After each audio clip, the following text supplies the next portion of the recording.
चलिए कहाँ पे थे अपना लास्ट है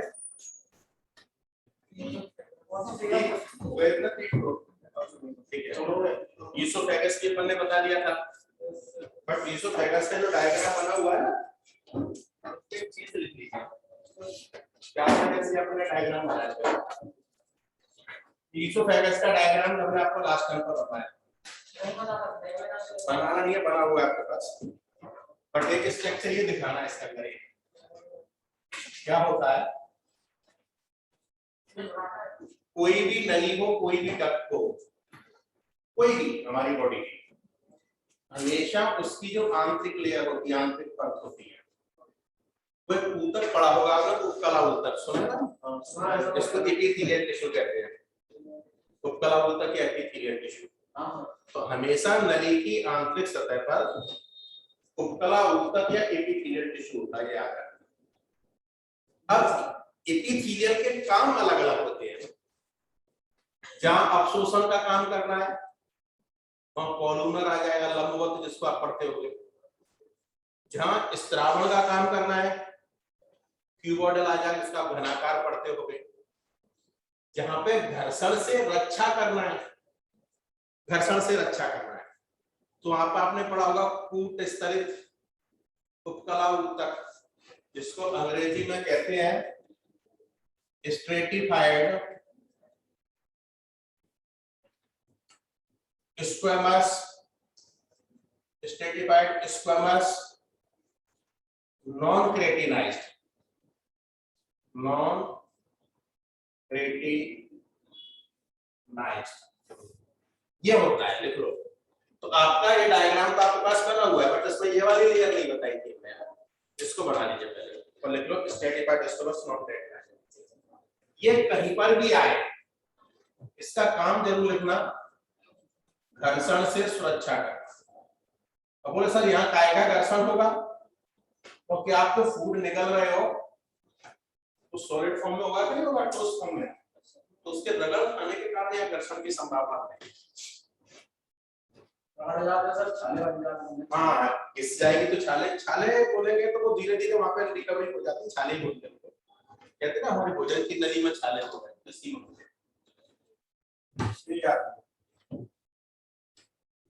अरे इंग्लिश में नाम है इसका। हां स्ट्रेटिफाइड इंग्लिश में क्या होता है, हिंदी में क्या होता है, स्तरित उपकला ऊतक। अच्छा यार इंग्लिश में क्या करना है, अरे इंग्लिश से ना लगाओ, स्तरित उपकला ऊतक पूछते रह जाओ, पेपर में मिलेगा ये मिलेगा नहीं मिलेगा, ऐसे ही हिंदी में आ जाएगा। तो वही बता रहे हैं जो हिंदी में आएगा तो धीरे धीरे कन्वर्ट करेंगे। यहां तक हो गई बात। अब इसके आगे हमारा आमाशय था, क्या था इसके आगे हमारा आमाशय। और आमाशय में जाने से पहले आप एक हेडिंग डाल लो, बोलस कायम और कायल में अंतर। फिर अपन एस्टिमेट करेंगे बोलस कायम और कायल में अंतर। ये रहा बोलस कायम एवं कायल में अंतर। और इसके बेटा 4 कॉलम बनेंगे ना, समझ गए? 4 में पहले में क्या लिख देते हैं हमेशा की तरह अपन लक्षण, क्या लिख देते हैं पहले में लक्षण, फिर लिख देंगे बोलस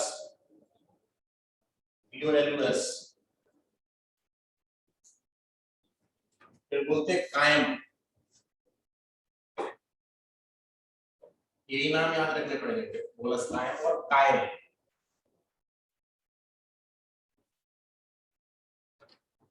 बोलस कायम और कायल।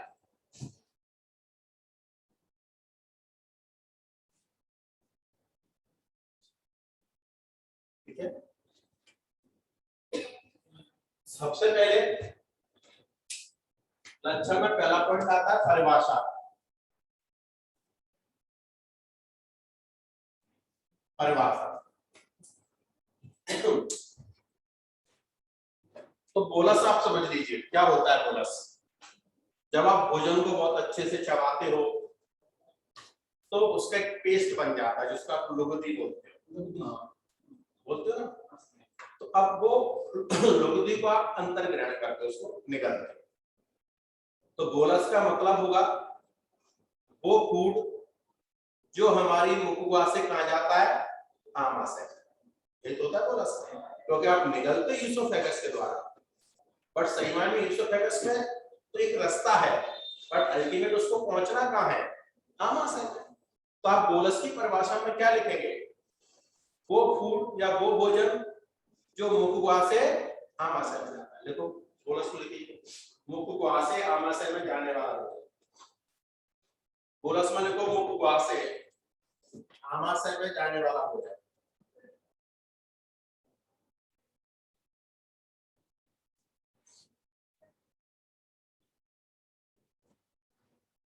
आमाशय में कायम का मतलब होता है आमाशय से क्षुद्रांत बोलते हो ना, ड्यूडेनम ग्रहणी। स्मॉल इंटेस्टाइन का पहला पार्ट ड्यूडेनम होता है, दूसरा जेजुनम होता है, तीसरा इलियम होता है। तो क्षुद्रांत का पहला भाग आप ग्रहणी पढ़ते हो, क्या पढ़ते हो, ग्रहणी पढ़ा है। तो आप आमाशय से क्या बोल सकते हो, ड्यूडेनम। अब ग्रहणी कहना चाहो तो कह सकते हो, बट सही मायने में आपको याद क्या रखना है, ग्रहणी में जाता है। ठीक है, समझ में आ गया।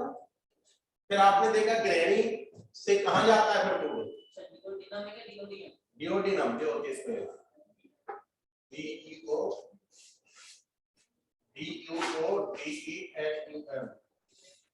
DUODENM, वैसे तो ये पढ़ा जाएगा, डिओडिनम कह लो, अंग्रेजी में डिओडिनम कह ले, हिंदी में कह डिओडिनम, ऐसे इंग्लिश में होगा ये वो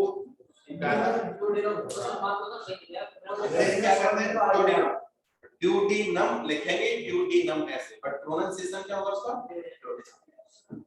तो ग्रहणी। अब ग्रहणी से कहां जाएगा बेटा भोजन, जेजुनम सुना होगा ना, सुना है।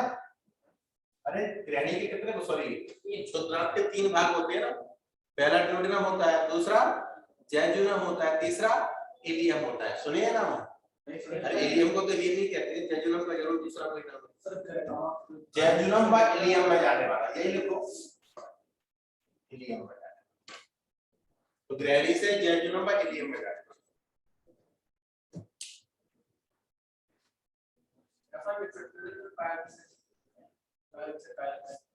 नहीं ऐसे कैसे, ड्यूडेनम से जेजुनम व इलियम में जाने, जेजुनम में जाएगा, सर इसका लक्षण, और जेजुनम और इलियम को हम कंबाइंडली लेते हैं। हाँ बोलो बेटा। सर लक्षण में क्या लिखना, लक्षण में लिखा है परिभाषा,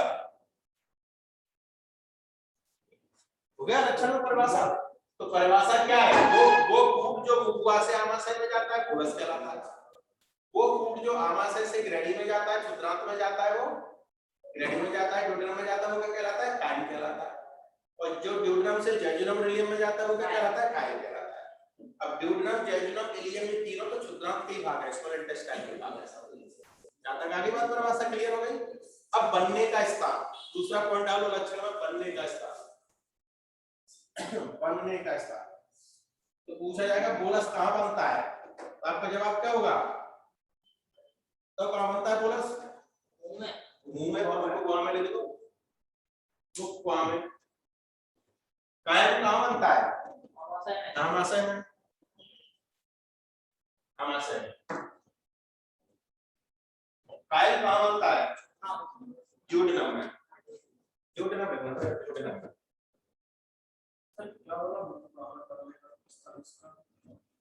बोलस कहां बनता है ये पूछा जाएगा, बोलस मुखवा में, बस कायल कहां बनता है, आमाशय में, आमाशय। रट क्यों रहे हो, समझो। तो कायल कहां बनता है, ड्यूडेनम। रटना नहीं है, ध्यान रखो। अब आप जो फूड निगलते हो तो कौन सी अवस्था में होता है, अरे बोल अवस्था, ठोस द्रव या गैस, ठोस।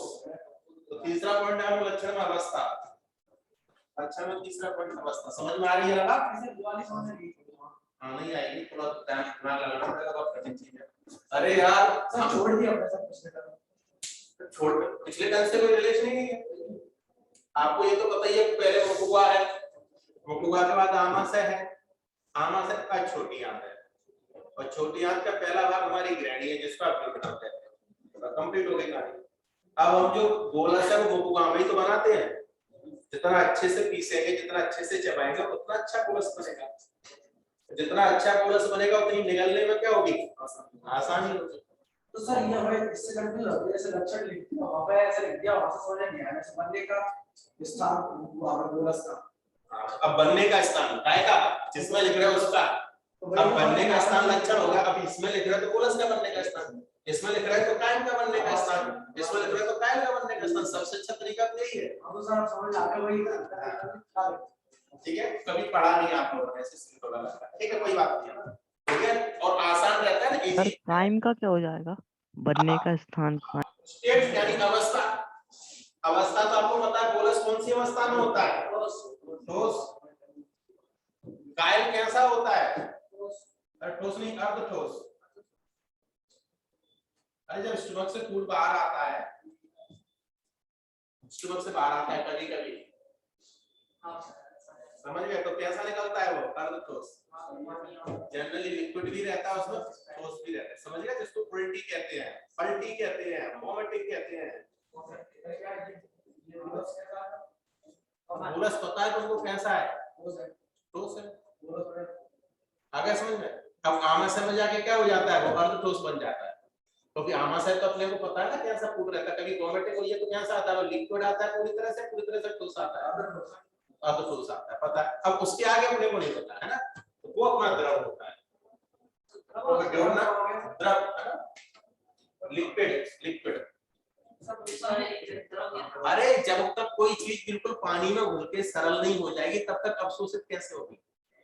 आपको मालूम है भोजन का पाचन होता है तो भोजन का जटिल रूप पूरी तरह से सरल रूप में परिवर्तित हो जाता है, और जब कोई चीज पूरी तरह से सरल रूप में आएगी तो उसको अब हमारी इंटेस्टाइन, नाल या बोले तो गुहाशय कहाँ जाना है, ब्लड में जाना है।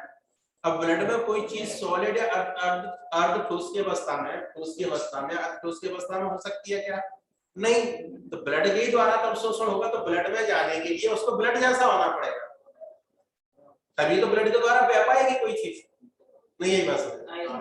बाढ़ तो आई नहीं है अंदर, कि बड़े बड़े पत्थर भी बाढ़ में बह जाएंगे। केदारनाथ मूवी देखी होगी आपने, आई थी मामला हिमाचल में। अरे भैया स्लो स्लो पानी जा रहा है हमारे नाले में, थोड़ा थोड़ा खेत में पानी लगा है, तो क्या उसमें बड़े बड़े पत्थर बह के चले जाएंगे पानी में, नहीं जाएंगे। तो सेम कंडीशन हमारे ब्लड में है। तो ब्लड कोई बहुत बड़ा पीछे से वो थोड़ी लग रहा है, बहुत बड़ा फोर्स लग रहा है उसके साथ, उसमें तो कोई भी ठोस अवस्था में चीज है वो भी लुढ़कती चली जाएगी, बहती चली जाएगी। तो ऐसा हो सकता है क्या, नहीं। तो फिर हमको उसको किसमें परिवर्तित करना पड़ेगा, ब्लड के द्वारा प्रसंस्कृत करने के लिए द्रव अवस्था में। अब समझ में आ गई बात, चलिए अब लिखो पीएच, पीएच मान। आपको मालूम है मुकुआ का पीएच मान होता है 6.8, 6.8 पर क्या बोलोगे, हल्का, अरे सात पे कोई चीज उदासीन होती है, 7 पे उदासीन होती है, 7 से ऊपर क्षारीय होती है, 7 के नीचे अम्लीय होती है। ध्यान रखना, बोलना नहीं आता, 7 से ऊपर जा रही है हल्का अम्लीय, ठीक है। लगभग उदासीन नहीं कह देते क्योंकि 7 पास में ही है ना, तो लगभग उदासीन, लेकिन अपन करेक्ट लिखेंगे हल्का अम्लीय, है ना। अब आ जाओ आमाशय में। आमाशय की पीएच होती बेटा 1.3 से 2.3, 1.5 से 2.3, 1.5 से 2.3। तो कैसा है, तीव्र अम्लीय, है ना। अगर इस पीएच का कोई भी प्लेयर हमारे ऊपर गिर जाए तो हमारी स्किन निकल जाएगी, समझ में। कायम इसको कोई रिलेशन नहीं है, पीएच की बात करो बोल, बट वहां पे आमाशय की दीवार क्यों नहीं निकलती, तो वहां पे लेयर बन जाती है सीमेंटिंग मटेरियल, जिसको म्यूसिन कहते हैं। म्यूसिन की परत बन जाती है आमाशय की, जिससे आमाशय की दीवार को जलती नहीं है, गलती नहीं है। और अगर वो म्यूसिन की लेयर बनना कम हो जाए लोगों में, तो आपने सुना होगा आमाशय में एसिडिटी होने लगती है, आमाशय में अल्सर होने लगते हैं लोगों को। हाँ वही, तो कुछ जलने लगेगा, इसलिए इस बोलना नहीं है बेटा। इसलिए क्या है, आमाशय आमाशय की जो आंतरिक परत है उस पर सीमेंटिंग मटेरियल बनता रहे हमेशा, इसलिए हमारी कोशिश होती है आमाशय में हमेशा कुछ ना कुछ पड़ा रहे। पड़ा रहे मीन्स क्या? फूड। जब हम सुबह जगते हैं और फ्रेश होने के बाद हमारा सब कुछ खाली, तो चाय के साथ क्या लेते हैं, मिल्क के साथ क्या लेते हैं, हल्के बिस्किट या कुछ फ्रूट्स लेते हैं कि नहीं लेते? खाली पेट चाय नहीं पीना चाहिए, ऐसे बोलते हैं कि नहीं बोलते? कुछ ना कुछ खा लो, नहीं है तो ब्रेड खा लो, ठीक है। बोले पुराने टाइम में क्या था, रात को 2 रोटी बचा लेते थे, हमारे दादा परदादा पूछना, वो चाय में बोल के डुबो के खा लेते थे, खाली पेट चाय थोड़ी पीते थे। अब जमाना बदल गया, अब आपसे कहा जाए रात की बची हुई रोटी को चाय में डुबो के खाना है आपको, आप मम्मी से मुंह बना के बगड़ के घर से भाग जाओ। लेकिन अपने दादा परदादा सोचना यही था ना पहले कल्चर, सेम यही कल्चर था पूरा। क्यों था? तो ये खाली नहीं रखना, आमाशय को खाली रखेंगे तो एसिडिटी हो जाएगी। जब ब्रेड का, पार्ले जी का, इनका जमाना रहा होगा दादा परदादा के जमाने नहीं ना, सीधी सी बात है। रोटी जरूर थी, शाम को तो ज्यादा बनानी है दादी माँ को, सुबह दादाजी को खिला देंगे चाय के साथ।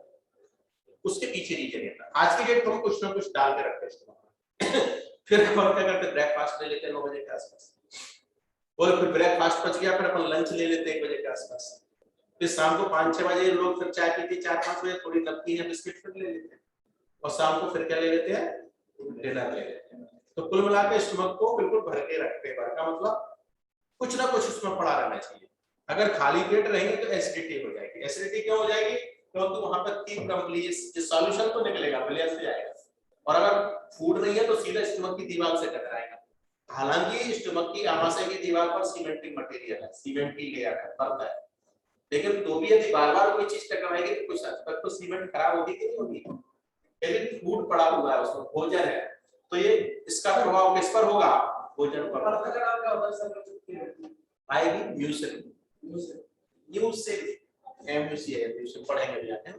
अब चलो इधर आ जाओ, इसकी पीएच होती है नियर अबाउट 8, 7.7.8 से 8.3, तो क्या हो जाएगा ये? क्षारीय।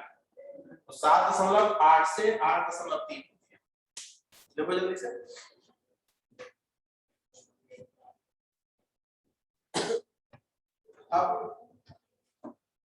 अब पढ़ेंगे पाचन, तो 5वां पॉइंट पाचन। इसी में तो पाचन, तो आपने पढ़ा होगा कि यदि हम भोजन को बहुत देर तक चबाते रहे तो उसका आंशिक पाचन हो जाता है। बहुत देर तक चबाने पर फिर वो आंशिक पाचन हो जाता है तो मीठा लगने लगता है। आप गेहूं को लेना है घर पे जाके 4-5-10 दाने और लास्ट तक चबाना, तो उसका पेस्ट बन जाएगा। जब पेस्ट बन जाएगा तो कैसा बन जाएगा? बिल्कुल चिकन जैसा हो जाएगा और मीठा लगेगा। हाँ सर, लुक भी बन जाती है। ठीक है। दूसरा, चावल लेना, चावल उसको चबाना, उसका भी पेस्ट बनेगा तो मीठा लगेगा। ऐसे रोटी को बहुत देर तक चबाना, आप चबाते कितना? 7-8 बार। आज कोशिश करना हम 32 बार चबाएंगे एक वाले को, और हरने वाला 32 बार चबा के निकलेगा, अच्छा कुछ हो जाए तो क्या होगा? आप कभी भी जिंदगी में बीमार पड़ने वाले नहीं, क्योंकि प्रॉब्लम कहाँ आती है? हमारा पाचन सिस्टम बिगड़ता है, तब सारी प्रॉब्लम्स क्रिएट होती है। यदि 32 बार हम भोजन को चबाएंगे तो कभी भी प्रॉब्लम आएगी नहीं और हमारी उम्र भी बढ़ जाएगी, ठीक है। लेकिन कोशिश करो 32 बार चबाने की। बोले सर आप चबाते हो क्या? हम नहीं चबाते, हम खाना बहुत खाते हैं। आपको करना है, आप समझो। तो यहाँ कैसा पाचन हुआ इसका? आंशिक पाचन। अब आमाशय में आ जाइए। आमाशय में किसका पाचन होता है? कम पाचन। और सर्वाधिक पाचन किसका होता है? यहाँ सर्वाधिक किसका पाचन होता है? प्रोटीन। प्रोटीन। आमाशय। और कायल क्या होगा? जब द्रव में आ गया तो कैसा पाचन हो चुका होगा? सर्वाधिक। का सर सबका प्रोटीन, कार्बोहाइड्रेट, वसा सबका। अब देखो अवशोषण। अवशोषण लास्ट पॉइंट है अवशोषण। अवशोषण याद रखना, 6 अवशोषण। तो अवशोषण क्या होगा, हमारे मुखपुआ में बहुत कम अवशोषण होता है, केवल कुछ दवाइयां जैसे सॉर्बिटॉल है, सॉर्बिटॉल टैबलेट आपने सुनी होगी कि जिनको हार्ट अटैक आ रहा है, हार्ट में पेन हो रहा है, तो उसमें टैबलेट है सॉर्बिटॉल एक पेन के नीचे रखो तो रिलैक्स मिल जाएगा, तुरंत एब्जॉर्ब होकर ब्लड में आ जाती है वो ऐसे। दूसरा एक आपने पोटेशियम साइनाइड का नाम सुना होगा ना, पोटेशियम साइनाइड KCl। कई साइंटिस्ट मर गए इससे स्वाद का पता लगाने के लिए, 2 साइंटिस्टों की डेथ हो गई, और भी हो गई होगी, 2 तो जानते हैं क्यों हो गई, जहर है बहुत जबरदस्त, जीभ पर रखते ही मर जाते हैं। तो उन्होंने जीभ पर रख के इसका टेस्ट बताना चाह रहे थे कैसा है, ठीक है, समझ गए कितना जरूरी होना पड़ता, मालूम है जीभ पर रखते ही मर जाएंगे, तो टेस्ट में बेटा वो ऐसे लिख पाएगा, बस एक तरफ रखा और एक तरफ रख रहा है, एक तरफ हाथ में डॉट लेके बैठे, बस केवल एस लिख पाएगा। एस का मतलब क्या हुआ पता ही नहीं चल पाया, एस से स्वीट भी होता है, एस से सॉल्टी भी होता है, एस से सोर भी होता है, यानी खट्टा भी होता है, मीठा भी होता है, बोलना नहीं है बेटा, खट्टा भी होता है, मीठा भी होता है, नमकीन भी होता है, केवल बिटर माने कड़वा होता है, ठीक है। तो कुल मिलाकर इसके टेस्ट के बारे में पता ही होता है। तो पोटेशियम साइनाइड इतना जहरीला होता है, तो कुछ दवाइयां हैं वो हमारी बक्कल कैविटी में एब्जॉर्ब हो जाती है। तो आपने अवशोषण में लिखा हुआ क्या लिखोगे, कुछ रंजक जिनको डाइस बोलते हैं, डाइस, दवाइयां, दवाइयों क्या बोलते हैं, ड्रग, डाइस एंड ड्रग्स। अब आ जाओ इसमें आमाशय। आमाशय में आंशिक अवशोषण होता है या कम अवशोषण होता है, कम अवशोषण,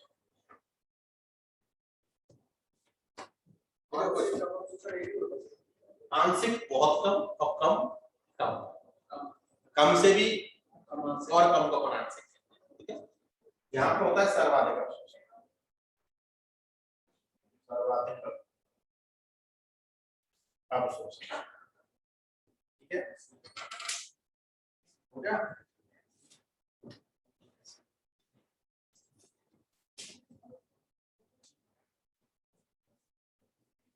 ठीक है, अब डाल बैठे आमाशय, खत्म हो गया, टेबल बंद कर दो, समझ में आ गई पूरी कहानी इसकी टेबल की। अब डालेंगे कि आमाशय,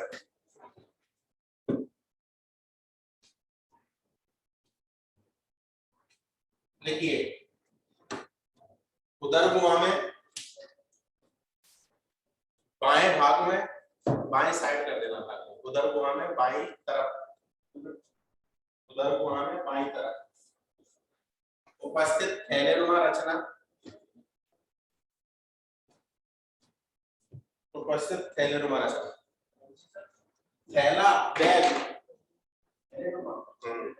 थैलानुमा रचना जिसकी लंबाई 25 सेंटीमीटर, इसकी लंबाई 25 सेंटीमीटर और चौड़ाई सर्वाधिक होती है।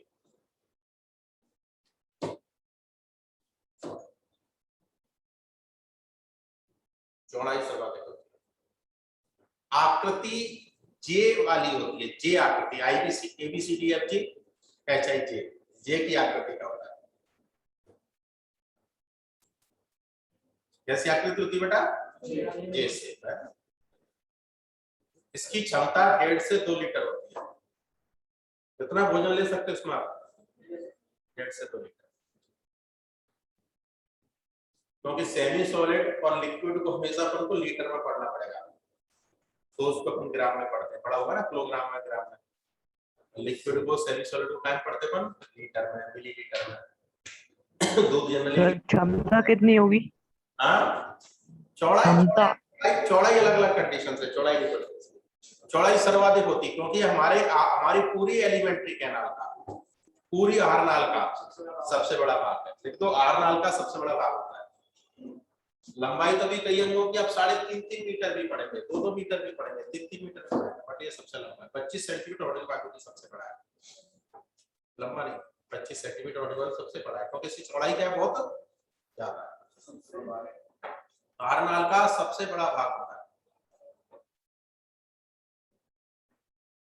ठीक है।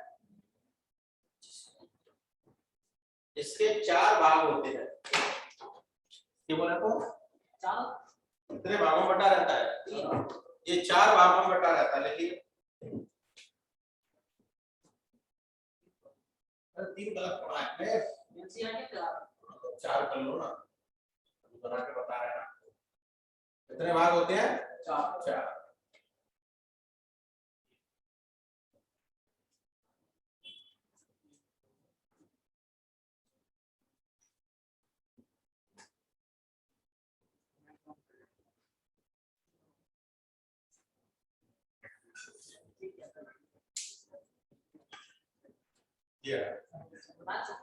यहाँ से क्या स्टार्ट होगी बेटा आपकी छोटी आउटपुट, यहाँ से जो स्टार्ट हुई आपकी ये ना, इसका बोलते हैं बात नहीं बेटा, बिल्कुल आवाज नहीं आनी चाहिए। ड्यूडेनम,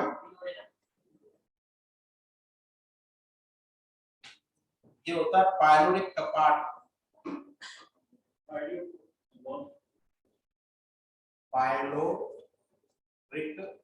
कपाट ये होता है, जो होता है कार्डियक कपाट।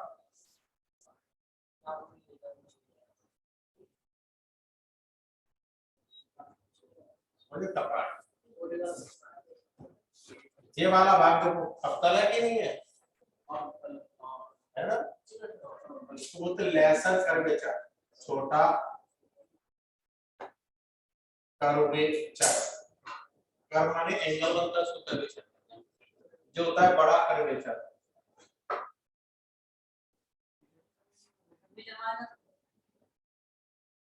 कौन सा अवतल है,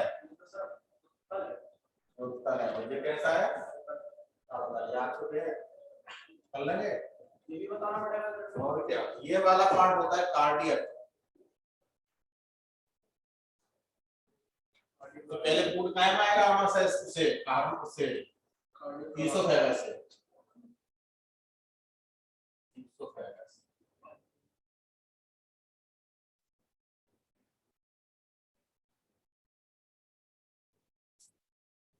ईसोफेगस से पहले किसमें आएगा, कार्डियक में। कार्डियक से किसमें जाएगा, ये होता है फंडस, किसमें जाएगा बेटा कार्डियक से,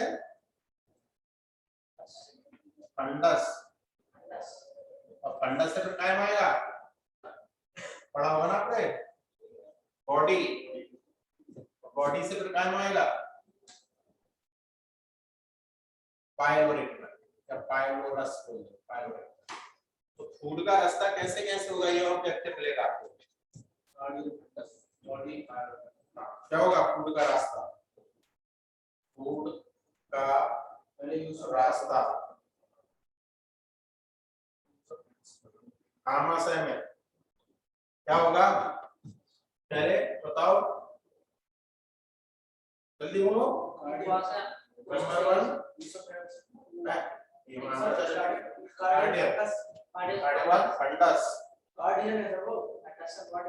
कार्डियक हो गया, कार्डियक के बाद फंडस, फंडस के बाद बॉडी, बॉडी, बॉडी के बाद अरे ड्यूडेनम तुम बोलोगे, जब स्टमक हेडिंग डालिए तो ड्यूडेनम तुम बोल रहे हो, क्या डाला है ये, वो तो पूरा एलिमेंट्री कैनाल तो पूरी पढ़ी चुके हो ना, आपको तो पता ही है, मुकुआ, मुकुआ से आमाशय सिस्टम, ये हेडिंग जब स्टमक डाली है तो ड्यूडेनम और ईसोफेगस का नाम अपन नहीं लेंगे, समझ गया ना, तो कुछ अलग, अरे हेडिंग डल गई ना तो इसके अंदर जब बात करनी। अब आपका घर है और आपके घर में 3 दरवाजे, 8 कमरे, उल्टा हो गया ना, 8 कमरे 3 दरवाजे, तो गांव की बात थोड़ी हो रही है, किसकी बात हो रही है, आपके घर की बात हो रही है ना। ये वाली बात है। सर इसका स्ट्रक्चर एक बार और बता दो। कुछ नहीं है इसके स्ट्रक्चर में, हमें कुछ पढ़ाई नहीं हमने। ये कहा जो फूड आएगा पहले, वो पहले कार्डियक में आएगा, कार्डियक से फंडस में जाएगा, फंडस से बॉडी में जाएगा, बॉडी से पायलोरिक में आएगा, फिर पायलोरिक बाल को पार करके किस में आ जाएगा, ड्यूडेनम में। बस अभी इसका स्ट्रक्चर पढ़ाया है, पढ़ाएंगे अभी इसका स्ट्रक्चर। बनाइए जरा इसको। Okay sir.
लिख लिया?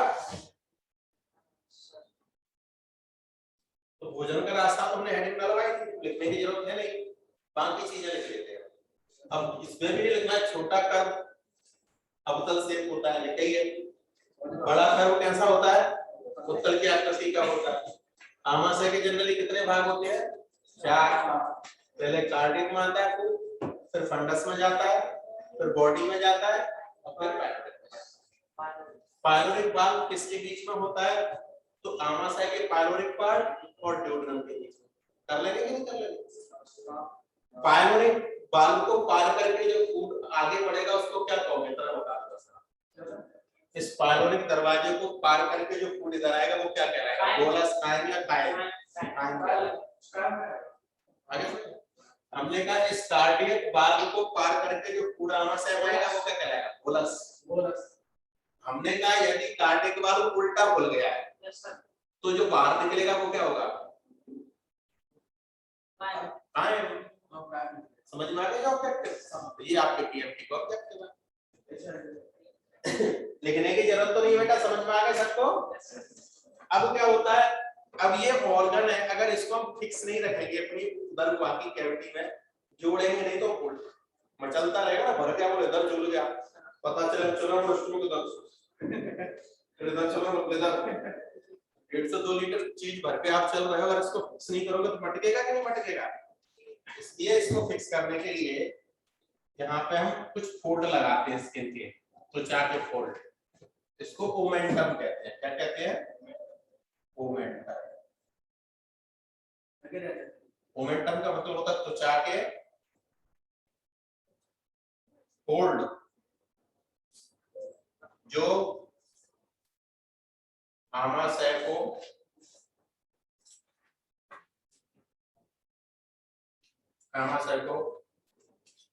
उदरगुहा की दीवार से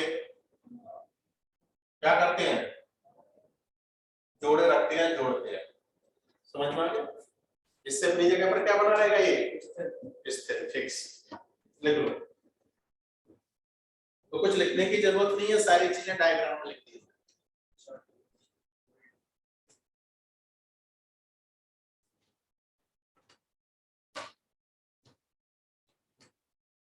मास्क लगाना होता है आपको, वैक्सीनेशन हो गया तुम्हारा, लगाओ जल्दी से। एक ही करो, दोनों को नहीं, 18 साल को तो दोनों का सब सामान लगाओ बेटा, मास्क लगा के को भी लगाना, आवाज डिस्टर्ब होती है इसलिए। और हम लोगों को और आप लोगों के बीच में काफी गैप है, वैक्सीनेटेड हम दोनों लगा, दो भी लगाना चाहिए, पर ये दोनों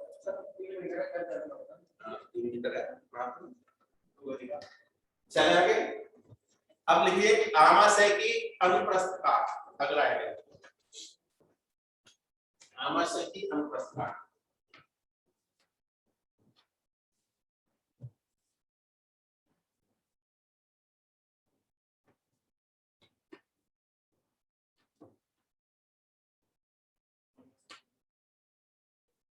की रचना अनुप्रस्थ काट लिख लिया तो रचना ही होगी। चलो देखो क्या होती है अनुप्रस्थ काट। काट समझ लो, जैसे कोई ये चीज ऑब्जेक्ट थी, यदि इसको ऐसे काटा है तो कौन सी काट होगी ये? अनुप्रस्थ। ठीक है, यदि ऐसे काटा है तो जो कि लंबवत।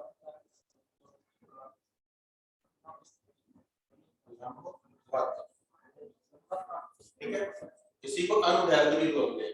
है ना, बोले अनुदैर्ध्य।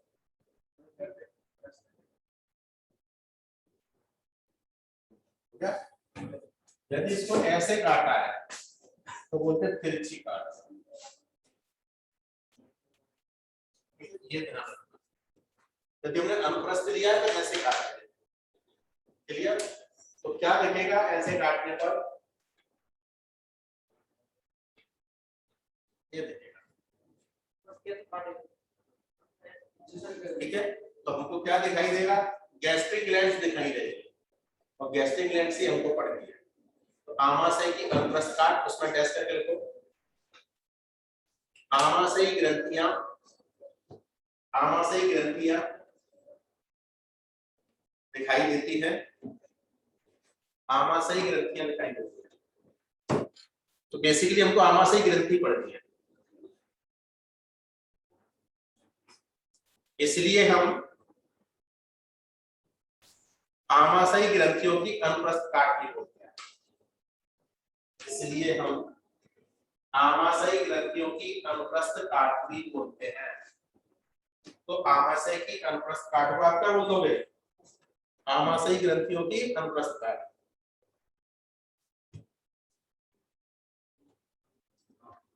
ठीक है, आमाशयी ग्रंथियों की अनुप्रस्थ काट। क्लियर हो गया अब तक? आ गया? अब देखिए, इसमें इसमें 4 प्रकार की कोशिकाएं होती है। देखो इसमें 4 प्रकार की कोशिकाएं होती है। तो कितने प्रकार की सेल्स पढ़नी है हमको? 4 प्रकार की कोशिकाएं। अब डायग्राम बना लो, फिर ले लेंगे।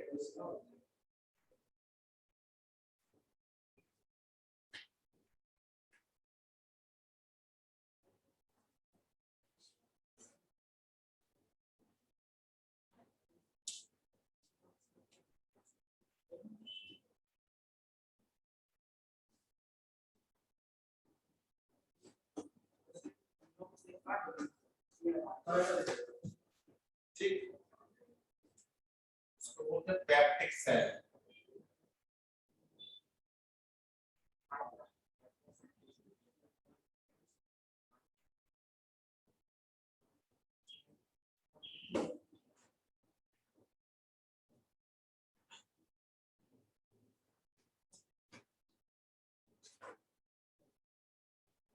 पैप्टिक कोशिकाएं, पैप्टिक कोशिकाएं स्रावित करती है बेटा म्यूकस। क्या स्रावित करती है? म्यूकस।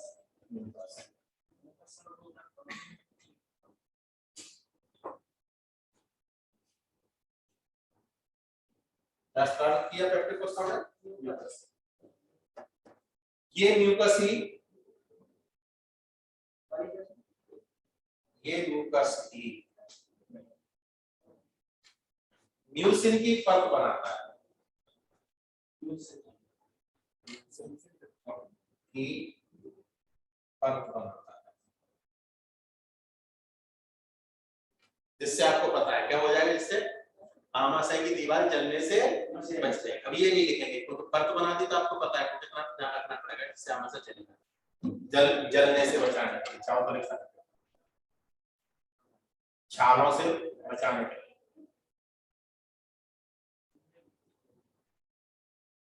हो गया? ये दूसरी वाली सेल्स है राउंडेड दिख रही है, इनको ऑर्गेनिक सेल्स बोलते हैं।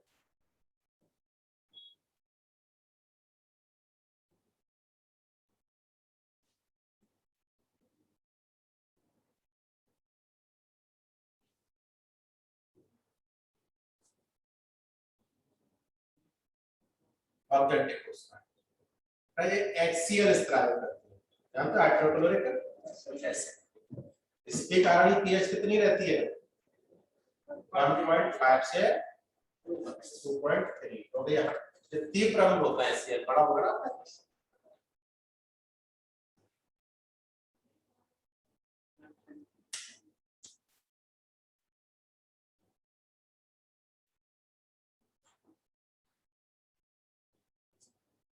ये एंजाइम सीक्रेटिंग सेल्स होती है।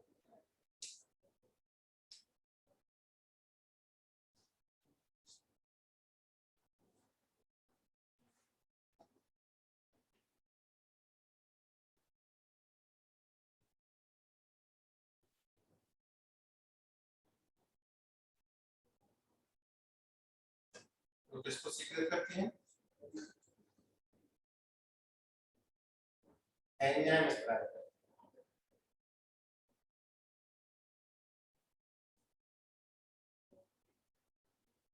कौन कौन से एंजाइम अपन आगे पढ़ेंगे, बट कैसे एंजाइम होते हैं निष्क्रिय होते हैं, ध्यान रखना उनको एक्स्ट्रा शक्ति करता है।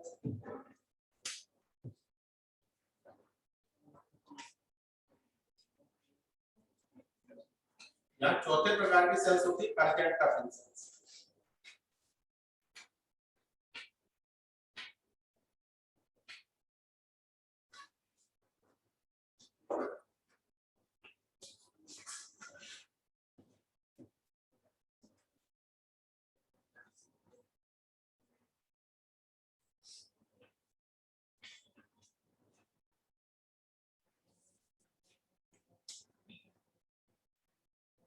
जो निकालती है सेरोटोनिन और हिस्टामिन।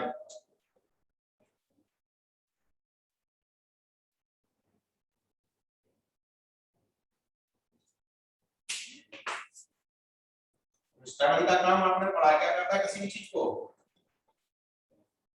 फैलाता है, और सेरोटोनिन क्या करता है किसी भी चीज को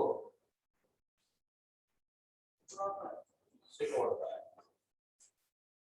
बराबर। अब आया है फूड।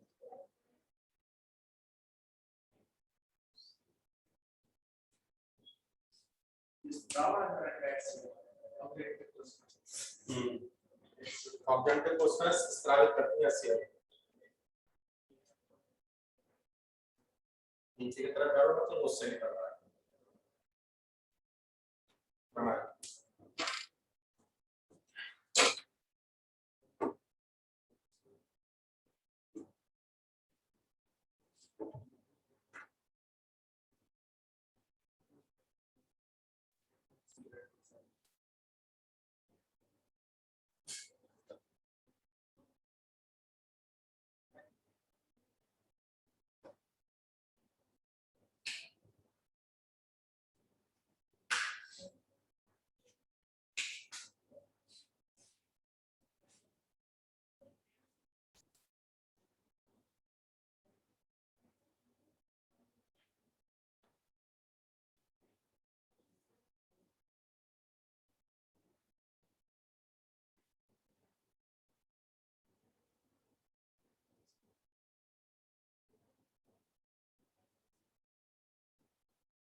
सेरोटोनिन,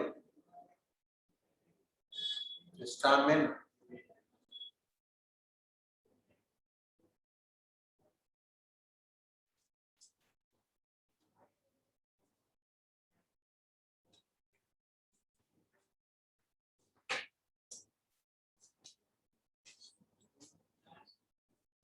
समझ में आ गया? सेल समझ में आ गई? तो देखो आमाशय की कार्य, यानी आमाशय काम कैसे करता है, हेडिंग डालो आमाशय की कार्य, तब इन सेल्स का काम समझ में आएगा। आमाशय की कार्य या आमाशय की क्रियाशीलता है ना, ये बातें की है, कार्य करने की क्षमता को क्रियाशीलता कहते हैं। कार्य अब समझो, नंबर 1 लिखो, पॉइंट में लिखो, जैसे ही भोजन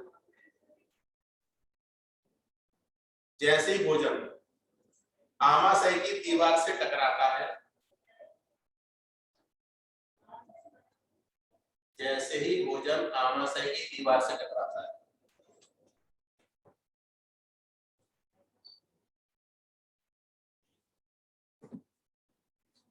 समझ में आ गई? तो पहले तो भोजन आएगा वो आमत तभी तो टकराएगा, तो तुरंत कब की बात अंदर आके टकराएगा। तो जैसे ही भोजन आमाशय की दीवार से टकराता है, वैसे ही आमाशय की दीवार से लोकल हार्मोन गैस्ट्रिन निकलता है। लोकल हार्मोन गैस्ट्रिन निकलता है। जैसे ही भोजन आमाशय की दीवार से टकराता है, आमाशय की दीवार से लोकल हार्मोन गैस्ट्रिन निकलता है। गैस्ट्रिन जैसे ये फूड आ रहा है,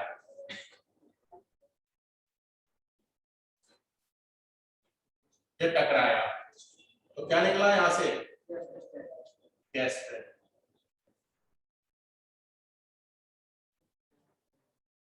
गैस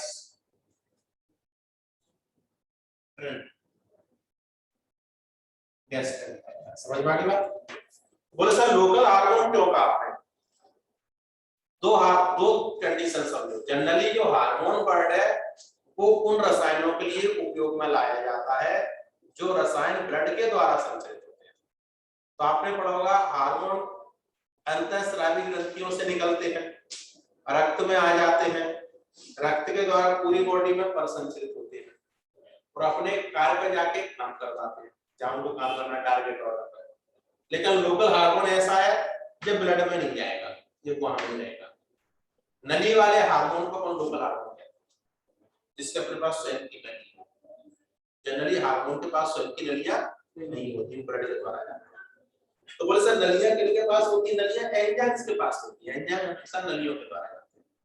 बोले सर फिर इनको एंजाइम ही कह देते। अरे एंजाइम नहीं होते। बोले सर क्यों नहीं होते एंजाइम? अरे एंजाइम के लिए शर्त है वो काय के बने होने चाहिए? प्रोटीन के। और ये कैसे भी हो सकते हैं, तो इसलिए इनको लोकल हार्मोन नाम दिया। पहली बात समझ में आ गई? तो जैसे ही भोजन आमाशय में आया, आमाशय की दीवार से टकराया, तो आमाशय की दीवार से क्या निकलेगा? गैस्ट्रिन निकलेगा। ठीक है, गैस्ट्रिन। पहला पॉइंट। दूसरा पॉइंट डालो, ये गैस्ट्रिन अर्जेंटाफिन कोशिकाओं को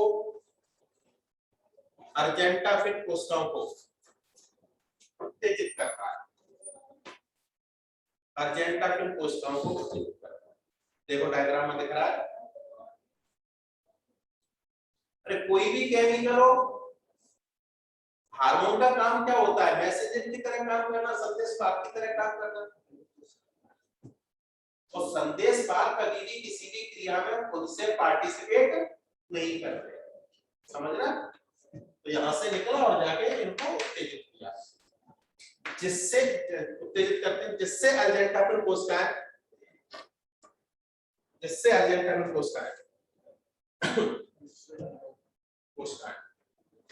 सेरोटोनिन का स्त्रावित करके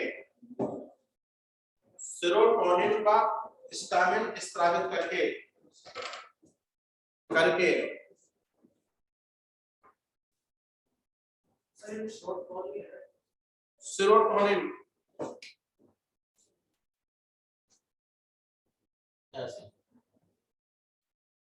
स्त्रावित करके आमाशयी संकुचन को बढ़ा देते हैं।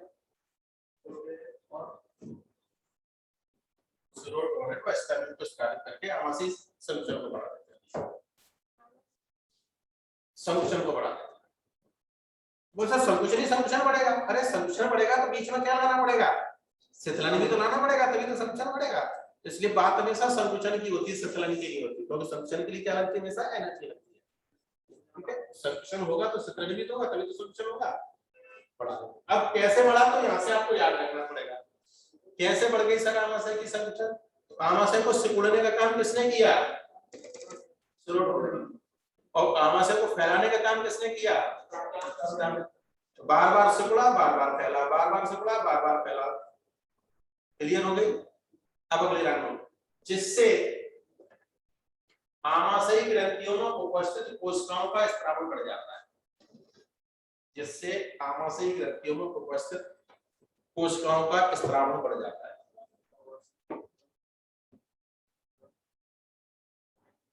उपस्थित आमाशयी ग्रंथियों में उपस्थित कोशिकाओं का स्त्राव बढ़ जाता है, जिसे आमाशयी रस कहते हैं। जिसे आमाशयी रस कहते हैं। सुना होगा ना आमाशयी रस? तो सही मायने में याद रखना, आमाशयी रस में कभी भी अर्जेंटिन कोशिकाओं के स्त्रावण को शामिल नहीं किया जाता है। अब हो गया, ऐसी बात क्लियर हो गई कि नहीं हो गई? इसलिए हो सकता है किताब में 3 प्रकार की कोशिकाएं लिखी, ठीक है? आमाशयी रस को ये नहीं छोड़, आमाशयी रस को 3 चीजें क्लियर है ना? नंबर 1 डालो, हाँ, जिसकी जो कि पर डे 2 से 3 लीटर निकलता है। आमाशयी रस पर डे कितना निकलता है? 2 से 3 लीटर पर डे प्रतिदिन। आमाशयी रस प्रतिदिन 2 से 3 लीटर निकलता है।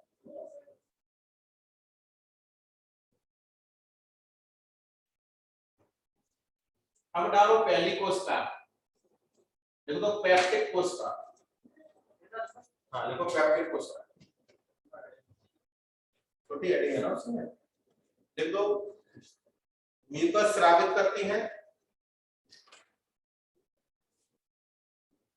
बाकी तो बोर्ड में लिखा है, जो म्यूसिन के फॉर्म में आमाशय की दीवार पर क्या बना देगा? लेप बना देगा, जिससे आमाशय की दीवार जलने से बच जाएगी। ये सब लिखने की जरूरत नहीं है।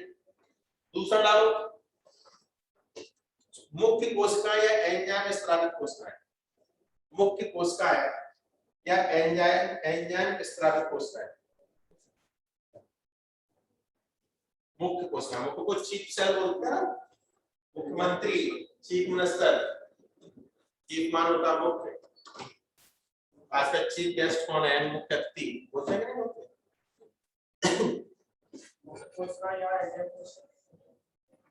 इसमें ये इससे निष्क्रिय एंजाइम निकलते हैं। इससे निष्क्रिय एंजाइम निकलते हैं, निष्क्रिय, जो कि HCl के द्वारा सक्रिय रूप में परिवर्तित हो जाते हैं। इससे निष्क्रिय एंजाइम निकलते हैं जो कि HCl के द्वारा सक्रिय रूप में परिवर्तित हो जाते हैं, ठीक है? निष्क्रिय एंजाइम निकलते हैं जो HCl के द्वारा कौन से रूप में परिवर्तित हो जाते हैं? सक्रिय हो जाते हैं। क्या होते हैं निष्क्रिय सक्रिय, वो आगे पढ़ेंगे, है ना? तीसरी डालो ऑब्जेक्टिव कोशिका। तीसरी ऑब्जेक्टिव कोशिका,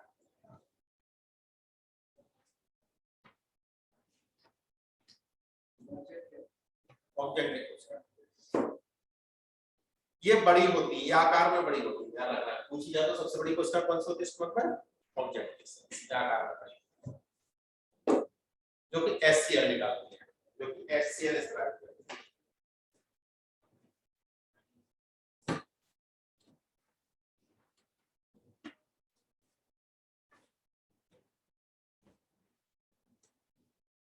समझ में आ गया आता? अब डालो हेडिंग आमाशय से निकलने वाले एंजाइम। अगली हेडिंग डालो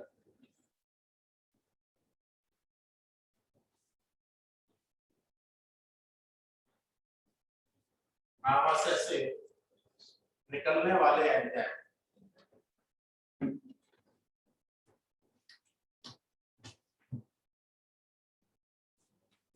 देखिए नंबर 1 पैप्सिनोजेन।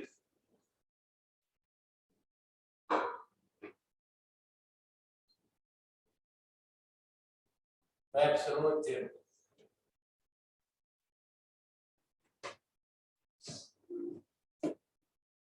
ये HCl के द्वारा, बेटा HCl की उपस्थिति किस में बदल जाता है? बताओ। पैप्सिन, ये कौन सी अवस्था है इसकी? सल्फेट। ये कौन सी अवस्था है इसकी?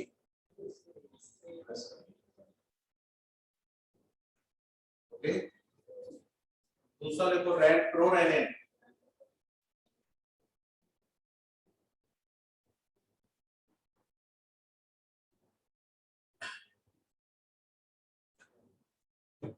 ये भी HCl के द्वारा किसमें बदल जाता है, रेनिन। इसकी स्पेलिंग जरूर लिखना, क्योंकि दो रेनिन निकलते हैं, हमारी बॉडी में रेनिन किडनी में भी निकलता है, बट उसके एंड में क्या होती है, केवल सिंगल एन होती है, आर नहीं। तो हिंदी से तो समझ में नहीं आएगा, कहां समझ में आएगा, केवल अंग्रेजी स्पेलिंग देखना। ये निष्क्रिय होता है और क्या होता है, सक्रिय होता है।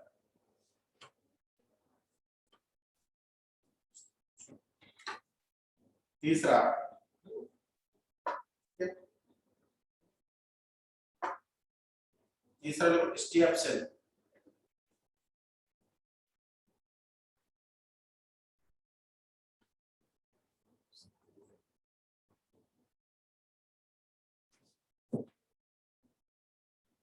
ये सक्रिय रूप में ही निकलता है, ये सक्रिय रूप में ही निकलता है, ये सक्रिय रूप में ही निकलता है तथा वसा का आंशिक पाचन करता है, तथा वसा का आंशिक पाचन करता है।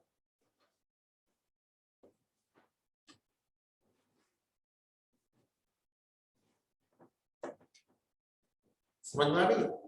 आंशिक पाचन क्यों करेगा, क्योंकि जब तक लिवर से बाइल जूस नहीं आएगा, सुना होगा ना पित्तरस, वो नहीं जाएगा तब तक वसा के बड़े बड़े अणु छोटे छोटे अणुओं में परिवर्तित नहीं होंगे, और जब तक वसा के बड़े बड़े अणु छोटे छोटों में परिवर्तित नहीं होंगे तब तक वसा का पाचन नहीं होगा, वो तो ड्यूटरम में जाके होगा ना, इसलिए आंशिक पाचन। चौथा लिखो, चौथा, बट आपको याद हो दोनों ही रखने हैं बस, चौथे में लिखिए गैस्ट्रिक एमाइलेज। इसको सॉरी स्टेप्सिन नहीं कहो, गलत कह दिया हमने, इसको गैस्ट्रिक लाइपेज लिखो, स्टेप्सिन काटो, गलत कर दिया, गैस्ट्रिक लाइपेज नाम दो बेटा, स्टेप्सिन नाम मत दीजिए, तो होता तो लाइप, अगर स्टेप्सिन नाम दे दिया तो फिर ये पैंक्रियाज का हो जाएगा, गैस्ट्रिक लाइपेज, स्टेप्सिन काट दीजिए, स्टेप्सिन होता तो लाइपेज ही है, बट यहाँ का नहीं होता, वो पैंक्रियाज का होता है, तो गैस्ट्रिक लाइपेज, बाकी सही लिखा है, स्टेप्सिन काट के गैस्ट्रिक लाइपेज, बाकी सही लिखा है, ठीक है। अब डालो गैस्ट्रिक एमाइलेज, तो ज्यादातर किताबों में लिखा है निकलता ही नहीं है, इसके मत में गलत लिखा है, निकलता तो है बट कैसा रहता है, निष्क्रिय रहता है, एमाइलेज। इसलिए आमाशय में किसका पाचन नहीं होगा, कार्बोहाइड्रेट का। लिखो इसमें गैस्ट्रिक एमाइलेज, ये आमाशय में निकलकर निष्क्रिय बना रहता है, निष्क्रिय बना रहता है, निष्क्रिय बना रहता है, जिससे कार्बोहाइड्रेट का पाचन नहीं होता, जिससे कार्बोहाइड्रेट का पाचन नहीं होता।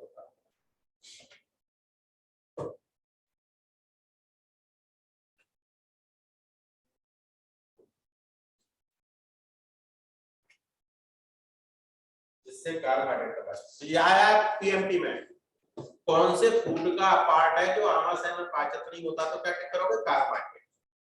कारण क्या दोगे, किताबों में लिखा है कि वहां पे कार्बोहाइड्रेट को पाचित करने वाला एंजाइम एमाइलेज नहीं निकलता, गलत लिखा है, निकलता तो बट कैसा रहता है, निष्क्रिय। क्लियर हो गई? अब प्रोटीन का पाचन कैसे होगा तो समझो, अब नोट डाल के लिखो, रेनिन मिल्क प्रोटीन को पाचन करता है, रेनिन मिल्क प्रोटीन को पाचन करता है, डबल एन, सिंगल एन है क्या यहाँ पर, है क्या, नहीं है ना, डबल एन ही लिख रहा है, रेनिन मिल्क प्रोटीन को पाचन करता है। लिख दो, लैक्टेटिंग चाइल्ड, दूध पीते बच्चे हैं, ब्रैकेट में दूध पीते बच्चे, दूध पीता बच्चा कितने दिनों तक का मानते हो आप, 6 महीने तक का बच्चा, दूध पीता बच्चा, ब्रैकेट में तो 6 मंथ, दूध पीते बच्चे का मतलब क्या होता है, केवल 6 महीने, तब तक बच्चे को कुछ और चीज नहीं दी जाती, पानी नहीं दिया जाएगा। जैसे आपने कहा मिल्क प्रोटीन, तो मिल्क प्रोटीन कैसीन होती है, क्या होती है मिल्क प्रोटीन, कैसीन, तो तो कैल्शियम को किसने पाचित किया बेटा? रेनिन ने। काय में कर दिया कैल्शियम कैसीलेट, कैल्शियम कैसीलेट प्लस पैराकैल्शियम।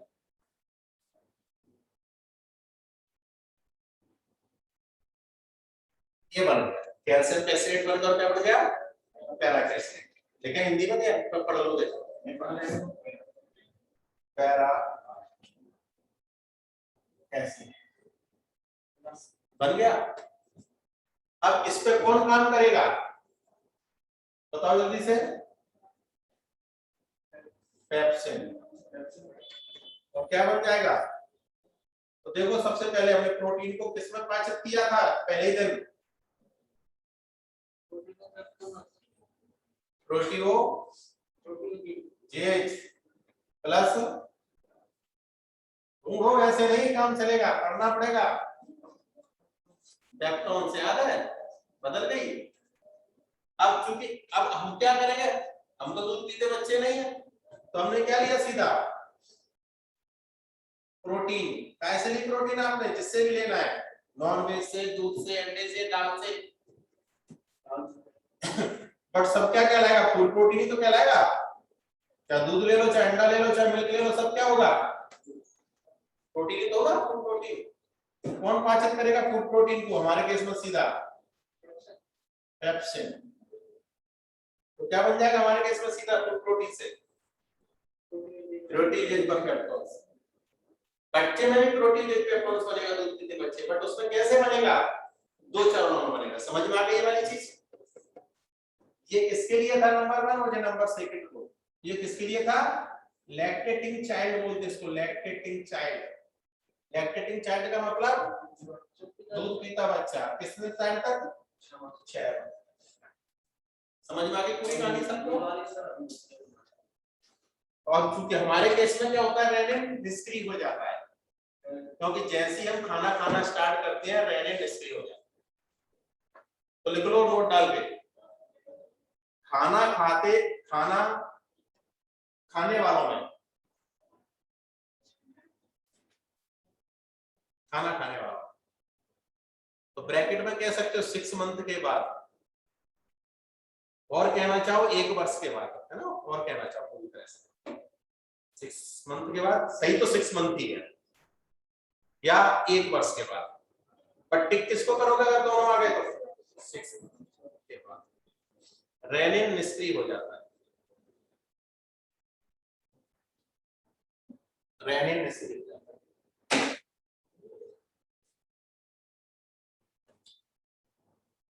तो सीधी आप जो भी चीज ले रहे हो वो प्रोटीन फॉर्म में ले रहे हो, सीधा कैप्सूल उसको प्रोटीन लिख करते हो, उसका कन्वर्ट करते हैं।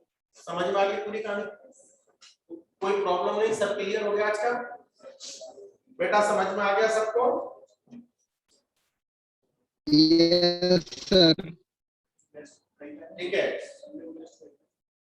अगली हेडिंग डालो ड्यूटेनम। जस्ट पता चल जाएगा, कल बता दें। ड्यूटेनम फिलोलॉजी में यही है आपका नॉन कोडेटा पूरा पढ़ा है ना, प्रोटोजोआ से लेकर हेमिकोडेटा तक।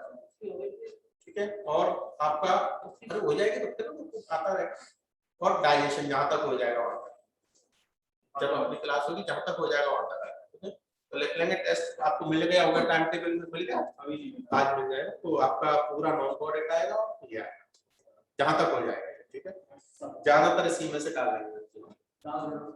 चलो अगला डालो ड्यूटेनम। देखो इसमें भोजन का सर्वाधिक पाचन होता है, इसमें भोजन का सर्वाधिक पाचन होता है। जो सी की आकृति का होता है, सी एबीसी, सी एबीसीडी, तो सी की आकृति का होता है। बना था डायग्राम, अभी देखा था?